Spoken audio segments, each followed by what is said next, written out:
فاسألوا أهل الذكر إن كنتم لا تعلمون.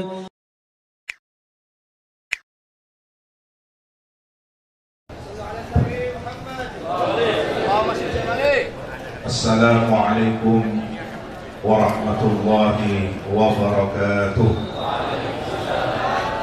بسم الله ما شاء الله لا يسوق الخير إلا الله. بسم الله ما شاء الله لا يصرف السوء إلا الله. بسم الله ما شاء الله ما كان من نعمة فمن الله.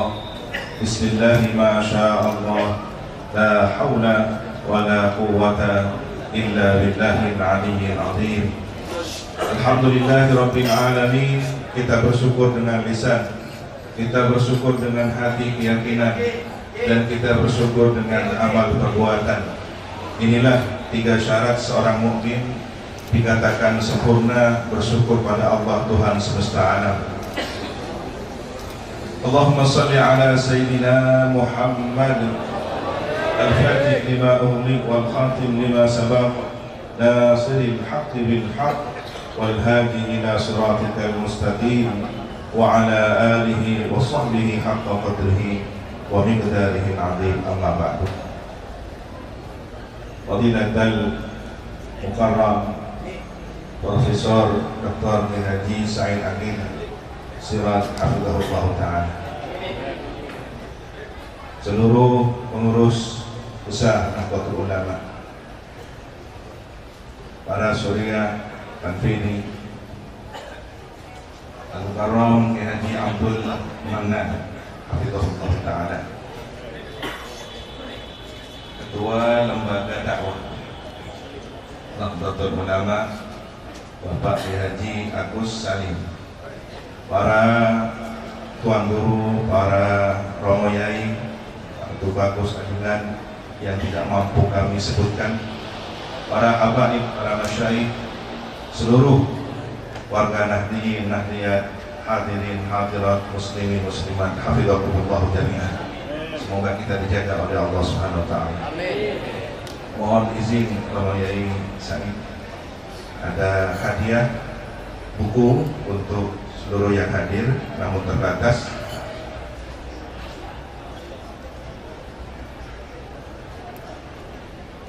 Ada yang perlu kami sampaikan, bahwa kehadiran Al-Fakir ilallah atas undangan dari lembaga dakwah dan seluruh keluarga besar pengurus besar Nahdlatul Ulama, kami sebagai warga NU secara khusus kehadiran kami di tempat ini Al-Fakir ilallah adalah karena satu hal yang tidak bisa terpisahkan, bahwa di dalam jasad kami, di dalam ruh ini mengalir yang tidak mungkin bisa kami lepaskan, ruhan wa jasadan.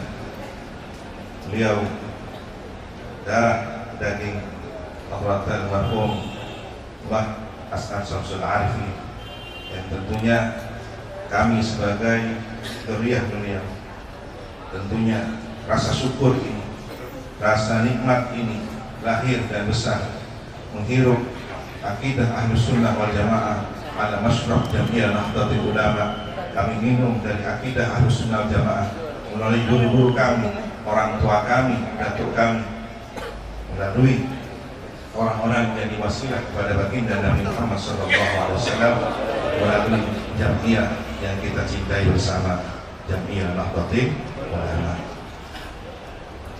Perkenankan secara ringkas kami menyampaikan perjalanan cahaya. Cahaya itu adalah pertama diperkenalkan sebagai Ismud Dzat, Allah Nurus Samawati wal Ardh. Kemudian cahaya itu juga disandangkan pada Ismul Mahbub, baginda Nabi Muhammad SAW, sehingga kita sangat akrab, di telinga kita sangat akrab. Bahkan munsyid kita mungkin seringkali menyenandungkan anta syamsun, anta badrun, anta nurun fawqa nuri. Baginda Nabi adalah cahaya. Ajaran yang dibawa beliau adalah cahaya.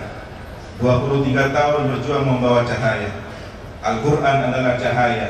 Islam seluruh ajarannya adalah cahaya. Sholat cahaya, puasa cahaya, zakat cahaya, haji cahaya. Bahkan kelak di hari kiamat ada golongan yang disebut dengan Ghurril Hajarina, mereka bercahaya, wajahnya bercahaya, kedua tangannya hingga siku bercahaya, bagian kepalanya bercahaya, kedua telinganya bercahaya, bahkan kakinya bercahaya. Min athari al-wudu, sebagai tanda orang yang ahli ibadah. Bahkan syafaat Al-Quran, syafaat salawat Nabi akan berwujud cahaya. Bahkan Al-Quran jadi cahaya. As-sirat alamat di jahannam, ketika perjalanan melintas sirat di atas bentangan neraka jahannam. Semoga kita seluruhnya lolos dan lulus dari perjalanan menuju surga Allah Subhanahu wa taala, perjalanan mahsyar. Amin Allahumma amin. Ketika dakwah cahaya ini tersebar hingga ke seantero Jazirah Arabia, bahkan sudah mulai menebar cahayanya di Ethiopia, Habasyah. Apakah kemudian setelah 23 tahun, di usia Nabi 63 tahun, ketika beliau memilih ila rafiqil a'la, apakah cahaya itu padam? Tidak. Cahaya itu sudah ditanam dalam dada Sayyidina Abu Bakar As-Siddiq. Cahaya itu sudah ditanam dalam dada Sayyidina Umar Al-Faruq. Cahaya itu sudah ditanam di dalam dada Sayyidina Uthman Dzun Nurain, dan cahaya itu ditanam dalam dada Sayyidina Ali Al-Karrar karramallahu wajhah, dan seluruh para sahabat. Kemudian dari generasi ke generasi cahaya itu diwariskan, talak ditransfer hingga sampailah ke Nusantara melalui para kekasih Allah, orang-orang pilihan yang ditunjuk untuk menyampaikan risalah cahaya ini. Singkatnya, ada satu kisah yang sedang diteliti oleh saudara kita, mungkin hadir, Ahmad Basud. Pak Ahmad Basud, beliau menemukan manuskrip yang masih bertuliskan Sanskrit atau bahasa Ponorogo tentang kisah Syekh Ahmad Rahmatullah Sunan Ampel saat beliau sedang mondok di Madinah. Kemudian karomah yang Allah anugerahkan mengantarkan sosok pemuda ini bisa berjumpa baginda Nabi Muhammad SAW. Kita berbicara karomah, tentu kita adalah orang-orang yang yakin dengan karomah. Insya Allah seluruh yang hadir ini yakin dengan karomah ya. Tentunya dialog antara sang baginda Nabi dengan dzurriyyahnya ini, karena kita tahu nasab silsilah Mbah Sunan Ampel bersambung kepada baginda Nabi Muhammad SAW. Beliau mewasiatkan, wahai anakku atau cucuku, sampaikan Islam yang aku ajarkan ini sebagaimana aku ajarkan pada sahabat ma'ana wa ashab Ahlus Sunnah wal Jamaah. Sampaikan ke Nusantara. Dalam riwayat Hadratul Marhum Mbah Ash'ad, beliau menyebutnya Indonesia. Apakah ini adalah terjemahan Nusantara yang hari ini adalah Indonesia, ataukah memang itu lisan Nabi yang menyampaikan kepada Mbah Sunan Ampel? Jika benar, maka kata Indonesia sudah diketahui dan dikasyaf oleh baginda Nabi Muhammad SAW. Jika versi yang kedua, maka itu hanya riwayat bil makna yang disampaikan oleh Mbah Yai Ash'ad. Apa yang kemudian terjadi? Dakwah beliau diterima. Kita tidak berbicara dakwah di Sumatera, di Aceh, yang mungkin lebih mendahului dakwah di tanah Jawa. Kemudian buah dari perjuangan ini adalah lahirnya pondok pesantren. Di antara sekian banyak pondok pesantren, singkat cerita adalah perjuangan dakwah di zaman Syekhuna Khalil Al-Baghdadi. Pada masa itu di tahun 20-an ada pertemuan 60 kiai se-Jawa di Surabaya untuk membicarakan fenomena yang terjadi tahun itu, tahun 20-an. Datangnya gerakan membid'ahkan tradisi Islam yang dibawa oleh para sunnah ini, yang sudah digemari dan menjadi darah daging tradisi kearifan lokal dari masyarakat muslim di tanah Jawa. Namun kelompok pendatang ini kemudian dengan dalil Quran, dengan dalil hadis, anti kepada tawassul, barokah, cium tangan, ziarah kubur, dan lain sebagainya. Maka peristiwa ini menggelisahkan kepada Kiai Sepuh. Beliau musyawarah apakah perlu mengadakan organisasi. Sebagian berpendapat sudahlah cukup dengan organisasi yang sudah ada ketika itu. Ada yang namanya Jabar dan semacamnya, sebelum ada Jamiyah Nahdlatul Ulama. Namun beliau semua pulang tanpa menghasilkan kesepakatan yang dirasa bermanfaat luas. Hanya keluh kesah saling curang perasaan yang dirasakan masing-masing. Beberapa tahun kemudian ada 44 kurang lebih para yai dari berbagai daerah di Jawa dan Madura kumpul di Kiai Muntaha. Muntaha menantu dari Syekhuna. Para yai ini sungkan, merasa tidak nyaman kalau bertemu langsung dengan Syekhuna. Maka beliau semua yang hadir menceritakan kegelisahan yang sama tentang fenomena gerakan anti tradisi Islam yang sudah berkembang turun-temurun di tanah Jawa. Maka tiba-tiba ada utusan dari Syekhuna Kiai Nasib sampaikan kepada Muntaha untuk disampaikan kepada tamu-tamunya. Padahal belum ada HP, belum ada WhatsApp, belum ada teknologi media sosial dan lain sebagainya. Ketika itu Syekhuna Khalil sudah mengetahui, sampaikan yuriduna an yudfi'u nurallah wallahu mutimmu nurihi walau. Nah, ini yang kemudian membuat puas para yang hadir. Saya puas, berarti ini bagian dari tantangan, ini bagian dari sunnatullah yang memang harus dihadapi. Akan ada orang yang berupaya memadamkan cahaya-cahaya yang sejak dari zaman Nabi hingga para penerus perjuangannya. Ini harus dihadapi. Tetapi Allah akan menyempurnakan cahaya-cahaya kebenaran ini. Maka semua puas, semua merasa tenang. Tetapi bagaimana wujudnya? Disinilah kemudian santri Syekhuna Khalil Hadratus Syekh Hasyim Asy'ari dengan penuh kegelisahan memikirkan kondisi ini, siang dan malam bermunajat, riyadhah, istikharah. Dalam riwayat yang lain beliau memohon kepada gurunya Syekhuna Khalil agar mendapatkan petunjuk dan istikharah. Di tahun 24, mohon izin, dalam buku ini kami paparkan tahun 24 santri beliau yang bernama Raden Hasan masih remaja diutuslah mengantarkan tongkat dengan dibekali surat Taha wa ma tilka biyaminika ya Musa qala ya asal ada Quran ayat cerita tentang tongkat Nabi Musa. Singkat cerita, di tahun berikutnya diutus kembali untuk mengantarkan tasbih dengan Asmaul Husna, ya Jabbar, ya Qahar. Mohon izin, mungkin ada atasnya. Ketika itu Syekhuna Khalil mempraktikkan ya Jabbar, ya Qahar, suruh sampaikan kepada Hadratus Syekh Hasyim Asy'ari. Setelah dibaca 3 kali ya Jabbar, ya Jabbar, ya Jabbar, di perut. Kalau bahasa Indonesianya di perut.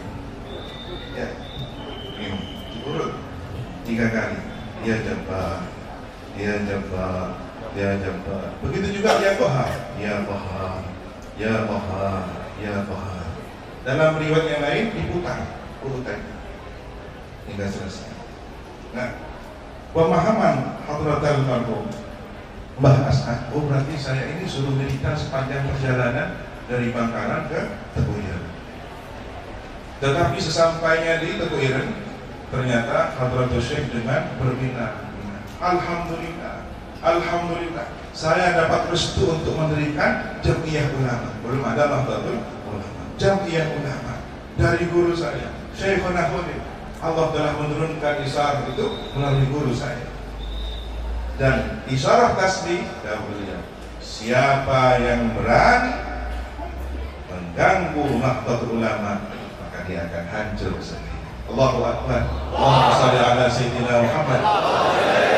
Maka menyampaikan amanah ini kita perlu mengulang sejarah yang sama. Jika pohon yang sudah berusia 94 tahun, 94 tahun, tentunya proses alam, ranting-ranting yang menguning, berguguran, perlu ada permajaan. Di mana memulainya? Dari akar. Kembalilah kepada fitrahnya. Akar itu bernama fitrah. Maka perkenankan renungan Al-Faqih Allah bahwa isyarah tentang tongkat, dan tongkat itu adalah bukan tongkat sembarangan, tetapi tongkat seorang Nabi Kalimullah yang memang memberikan teguh kepada syariat. Maka sudah seharusnya berdirinya satu organisasi yang melambangkan tongkat. Apakah tongkat ini? Dalam istilah Arab ini adalah identik dengan ra'il ghanam atau waqa'u, kan begitu fungsinya. Wa husyubih ala ghanam. Nah itu seterusnya cerita tentang. Ternyata ini sudah dipahami dengan kearifan lokal Mbah Sunan Bonang atau muridnya Sunan Kalijogo. Lahirlah sastra yang dikenal dengan Temban Idir Cah Anon. Siapa Cah Anon? Karakter pengayom, karakter pemegang tongkat. Tetapi bukan sembarang Cah Anon, bukan sembarang pengembala. Beliau adalah menantunya. Siapa? Nabi Musa, menantunya Nabi Syuaib. 8 tahun mas kawinnya nengok dia. Kalau ada di sini mungkin sejarah dia. Mobil nikah di mahri muan kembik belum tahun. Nah ini sejarah. Jadi ini yang mungkin perlu ada renungan filosofi sejarah bahwa organisasi tongkat ini harus berkarakter Cah Anon. Apa yang akan ditunjukkan? Bagaimana menemukan tempat perlembagaan yang subur, ekonominya makmur, dan tentunya kesejahteraan yang membawa keberkahan dunia akhirat. Ini hanya dimiliki oleh seorang nabi. Tentunya tidak ada yang selevel Nabi Musa. Maka dengan kecerdasan spiritual Hadratus Syekh Kiai Hasyim Asy'ari, siapakah pewaris Nabi ini? Al-ulama warathatul anbiya. Jam'iyah Nahdlatul Ulama. Al-ulama warathatul anbiya. Maka inilah yang harus memegang tongkat itu.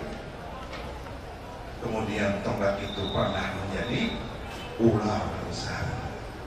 Alhamdulillah, dalam catatan sejarah Jam'iyah Nahdlatul Ulama pernah menghabisi ular-ular tukang sihir, sehingga dalam catatan sejarahnya siapapun partai-partai yang menggulingkan partai itu semuanya tergulingkan. Ketika tahun 70-an atau 60-an akhir, para ulama sudah mulai menyerukan ini tongkat harus kembali. Jangan jadi ular terus. Jangan jadi ular terus. Jangan politik praktis. Kembalilah kepada khidbahnya. Maka di situ Bondo 8485 dicetuskan dalam muktamarnya khidbah kembali ke 26. Muktamar 27 disepakati mengembalikan jam'iyah ini kepada khidbahnya. Seakan ini adalah tafsir isyari, tafsir maudhu'i bagi jam'iyah ini. Sanu'iduha siratahan ula. Insyaallah pohon yang bernama Jam'iyah Nahdlatul Ulama jika kembali kepada akar sejarahnya akan kembali menumbuhkan daun-daun hijau yang berbuah kemaslahatan untuk negeri ini, bahkan untuk seluruh dunia. Amin Allahumma amin. Sallu ala Nabi Muhammad. Maka perkenankan kami menyampaikan amanah ini, permohonan sekaligus anjuran bagi setiap kaum muslimin, khususnya warga Jam'iyah Nahdlatul Ulama, individu atau kolektif secara berjamaah, mohon membaca ya Jabbar ya Wahab. Berapa kali? 3 kali. Paling standar 99 kali. Kalau ingin lebih baik 300, 13, atau punya ada angka khusus lagi. Dari Cirebon barangkali ada angka khusus. 3.000, 2020. Monggo, ini ada ijazah juga. Ijazah mutlak ya. Ijazah mutlak dari Romi Khalid. Tapi mungkin yang 99 ini lebih mudah dan lebih dilaksanakan secara efektif.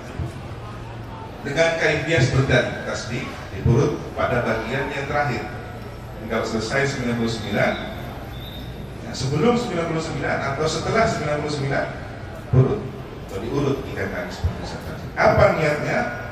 Nah, niatnya siapapun yang berkhidmah membantu dalam perjuangan NU, semoga diberi kekuatan, ketulusan serta keikhlasan oleh Allah. Dan siapapun yang berniat buruk terhadap NU, baik dari luar maupun dari dalam, semoga mendapat teguran dari Allah dan diberi hidayah untuk segera bertaubat. Tawasulnya, nah ini ada sejarah. Ternyata ketika 87 setelah muktamar itu, Kiai Mujib Ridwan ditugas oleh Abdul Tabar Bomba di Asar. Ini sampean harus LPG. Apa yang itu? Laporan bertanggung jawab. Kalau sudah ada acara kepanitiaan biasanya menyerahkan. Tapi ini khusus. LPG-nya bukan ke PBNU, tapi ke Mekah dan Madinah. Sowan ke Nabi Ibrahim dan Nabi Ismail. Ada amalan khusus dan ditemui di sana. Tentu ini yang paham bahasa ini ya orang itu saja. Kemudian sampainya di Madinah, beliau Allah dengan kaifiah tertentu dalam kondisi tidak memiliki tenaga kemas. Tiba-tiba ada cahaya, aura yang sangat sejuk, aroma yang begitu mewangi. Sayyidul wujud baginda Nabi Muhammad SAW.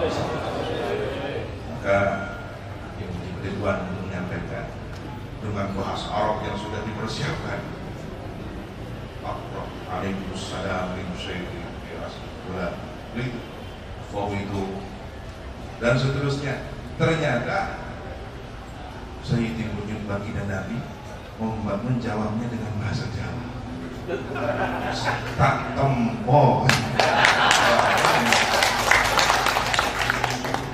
Karena beliau adalah rahmatan lil alamin, maka tidak mustahil di dunia barzakh, karena beliau adalah berada di dalam kehidupan hayatan barzakhiyatan kamilah, bukan sesuatu yang mustahil. Beliau berbicara dengan bersabda dengan berbagai bahasa. Begitu diserahkan, saya terima khidbah Jam'iyah Nahdlatul Ulama. Tetapi untuk urusan ini saya serahkan kepada Sohibul Baghdad. Siapa? Yang baru saja kita terima ijazahnya. Syekh Abdul Qadir mengenakan jubah berwarna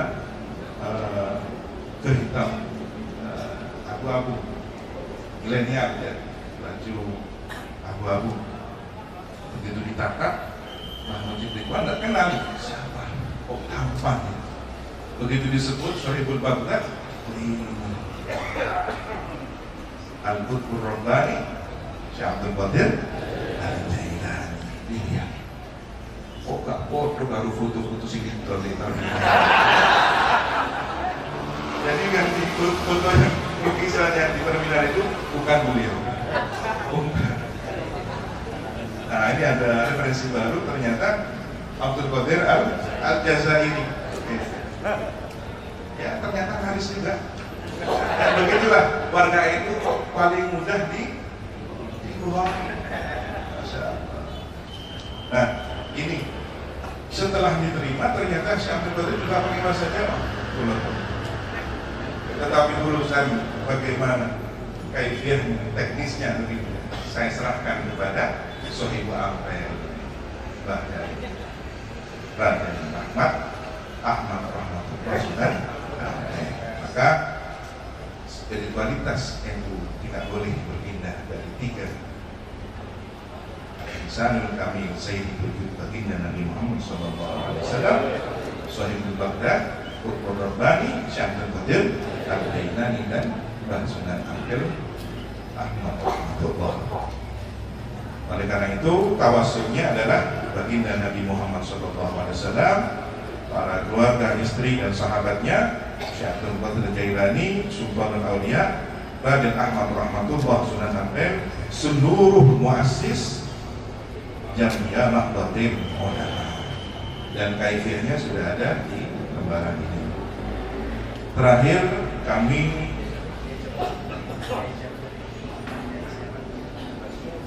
muassis, seluruh muassis Kiai Mujib Ridwan. Kiai Ridwan ini adalah pembuat lambang NU. Kami ingin menyerahkan laporan amanah dari Silaturahim Durriyah Masyayikh Habaib dan Ulama Jawa Timur. Pertama, sebagai prinsip pergerakan dan pengabdian khidmah secara substantif sejatinya sudah digariskan oleh Hadratul Marhum Hadratul Syekh Hasyim Asy'ari, kembali pada garis perjuangan para ulama salafus shalihin, dan ini sudah disebutkan dalam kitab beliau yang kami sertakan di sini. Kami sudah mendapat izin dari dzurriyyahnya Gus Salah Salahuddin. Ini adalah Risalah Ahlus Sunnah wal Jamaah yang ditulis oleh Al-Allamah Syekh Muhammad Hasyim Asy'ari. Ini monggo bisa dipublikasikan, bisa dikaji secara mendalam. Monggo. Di sini ternyata ada penjelasan tentang khitbah. Beliau dengan tangan mulia beliau menuliskan lafaz khitbah itu sendiri, fi bayani khitbatis salafus salih. Jadi khitbahnya itu adalah khitbah salafus salih ma'ana wa ashabi sawadul a'dam ahlus sunnah wal jamaah. Dijelaskan secara terurai siapa ahlus sunnah wal jamaah, madzhabul arba'ah dalam fikihnya. Kemudian Al-Imam Al-Ghazali dan Imam Junaid Al-Baghdadi dalam tasawufnya. Kemudian Abul Hasan Al-Asy'ari dan Abu Mansur Al-Maturidi dalam akidahnya. Itulah Ahlus Sunnah wal Jamaah. Kemudian yang kedua, melalui gerakan kultural ini Majelis Silaturahim mengajak kepada semua warga NU untuk melakukan muhasabah terhadap fenomena ke-NU-an yang terjadi selama ini. Yang ketiga, niat tulus dan ikhlas dalam memperjuangkan NU. Yang keempat, permusyawaratan dalam tubuh NU sebagai jamiyah harus mendasarkan pada prinsip dan nilai-nilai yang dibangun para muassis. Kemudian yang kelima, saya baca secara ringkas karena sudah ada dalam buku. Forum Silaturahim meminta kepada PBNU agar melakukan kerja koreksi dan seleksi terhadap penyimpangan akidah dan paham keagamaan. Kemudian yang keenam, kepada seluruh warga NU yang berperan dalam politik dan penyelenggaraan pemerintahan tetap istiqomah membawa amanah NU, sehingga NU tidak hanya dijadikan alat perebutan kekuasaan, tapi harus bermanfaat dan maslahat secara umum. Yang ketujuh, mengembalikan peran dan fungsi kelembagaan mustasyar dengan melibatkan syuriah untuk mendorong para pengurus di NU maupun badan otonom agar menjalankan keorganisasian secara baik dan benar. Dan yang ke-8, Jam'iyah NU harus dijalankan secara benar dengan mengedepankan peran sebagai penegak kebenaran dan keadilan ashabul haq wal adl, bukan menjalankan fungsi legitimasi terhadap otoritas kebijakan kekuasaan ashabul qarar. Dan yang terakhir, menghimbau kepada seluruh warga Nahdliyin untuk terus secara istiqomah membaca wirid Ya Jabbar Ya Qahhar. Allahumma qad balagna, Allahumma fashhad. Sukarjo 21 November 2019. Semoga ada manfaat dan barokahnya. Alhamdulillah. Ihdinas siratal mustaqim. Wassalamualaikum warahmatullahi wabarakatuh.